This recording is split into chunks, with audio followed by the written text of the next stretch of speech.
Okay. Squaring any two-digit number that ends with 9.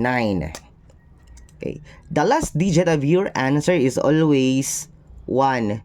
Why 1? Because you have here 9, then 9 times 9 is 81.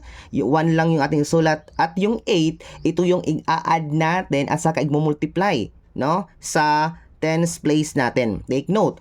So, kaya you have 2 times 8, that is 16. So, next is to add this one again by 8. Why? Because 9 times 10 is 81. So, that is the reason why you have 24. At yung ating sulat lamang na digit is 4. Yung mangyayari sa to is magiging carry ng ating last step. Okay? So, right here 4. Then, yung last step is, again, to multiply this one by its next digit. That is the reason why you have 6 and you have a carry of 2. That is the reason why yung ating 29 squared or 29 times 29 is 841.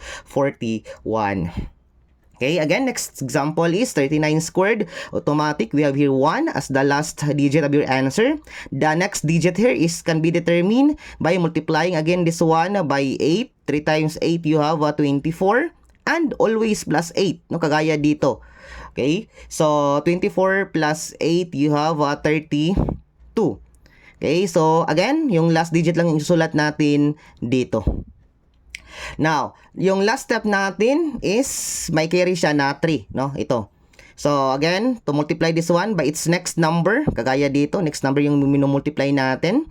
So 3 times 4, you have 12 plus 3 yung ating carry. That is the reason why you have 1,521 yung ating sagot ng 39 squared. Okay, how about 59 squared? Automatic, again, yung last digit is 1.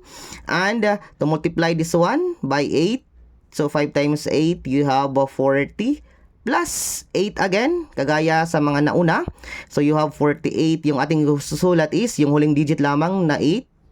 At yung 4 is carry ng ating last step. Yung ating last step is to multiply this one, yung tens place natin by next number which is 6. That is the reason why you have 30. And take note, you have a carry of 4. That is the reason why the answer is 3,481 yung ating 59 squared. How about dito mga idol?